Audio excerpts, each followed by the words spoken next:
Iran के सर्वोच्च नेता अयातुल्लाह अली खामेनेई ने अमेरिका को अब कड़ी चेतावनी दे दी है।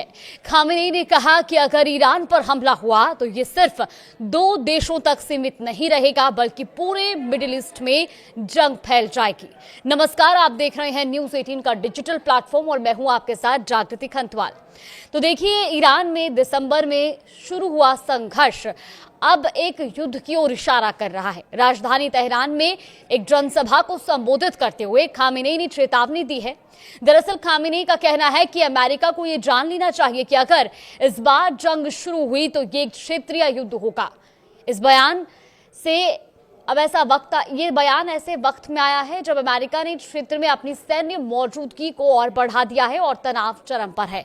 ईरान पर हमले की आशंका भी लगातार बनी हुई है और ये भाषण ईरान की इस्लामिक क्रांति की वर्षगांठ पर दिया गया, जब 1989 में अयातुल्लाह रूहुल्लाह खुमैनी फ्रांस से निर्वासन खत्म कर ईरान लौटे थे और अमेरिका समर्थित शाह मोहम्मद रेजा पहलवी को सत्ता छोड़नी पड़ी थी। खामेनेई ने अमेरिका पर आरोप लगाया कि वो ईरान के तेल और प्राकृतिक गैस संसाधनों को निगलना चाहता है। उन्होंने हाल ही के सरकार विरोधी प्रदर्शनों को भी विदेशी साजिश बताया और कहा कि ये एक तरह का तख्ता पलट था जिसे नाकाम कर दिया गया। खामेनेई ने यह भी कहा कि इन प्रदर्शनों के दौरान पुलिस, सरकारी दफ्तरों, इस्लामिक रिवॉल्यूशनरी गार्ड कॉर्प्स और कई ठिकानों को निशाना बनाया गया। बैंकों और मस्जिदों पर हमले किए गए और कुरान की प्रतियां तक जलाई गई। खामेनेई ने इसे एक नई साजिश करार दिया, जैसे वो पहले 2009 के ग्रीन मूवमेंट को कहते रहे हैं।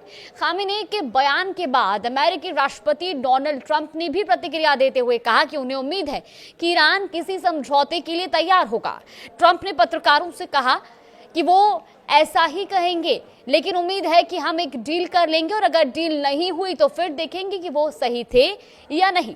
गौरतलब है कि ईरान में हालिया विरोध प्रदर्शन दिसंबर के अंत में शुरू हुए थे, जब तेहरान में व्यापारियों ने गिरती अर्थव्यवस्था, भ्रष्टाचार और मुद्रा रियाल की भारी गिरावट के खिलाफ प्रदर्शन किया। लेकिन बाद में ये आंदोलन देश भर में फैल गया और व्यक्तिगत आजादी, पानी, बिजली संकट और प्रदूषण जैसे मुद्दों से जुड़ गया। संयुक्त राष्ट्र और मानवाधिकार संगठनों का दावा है कि इन प्रदर्शनों के दौरान हजारों लोगों की मौत हुई। एक यूएन विशेष रिपोर्टर के मुताबिक मृतकों की संख्या 20,000 से ज्यादा हो सकती है, जबकि अमेरिकी स्थित एक संगठनों का कहना है कि ये 6,500 से ज्यादा मौतों का आंकड़ा पहुंच चुका है। फिलहाल देखिए, खामेनेई तो स्पष्ट कर चुके हैं कि अगर ट्रंप ने हमला किया तो सिर्फ ये जंग ईरान तक सीमित नहीं रहेगी बल्कि इसमें पूरे मिडिल ईस्ट को झोंक दिया जाएगा। लेकिन अब देखना ये होगा कि क्या दोनों ही देश बातचीत के लिए कोई बीच का रास्ता निकाल पाते हैं या वाकई में ये एक नई जंग की ओर इशारा कर रहा है। फिलहाल इस खबर में आगे भी अपडेट जानने के लिए आप देखते रहिए न्यूज़ 18।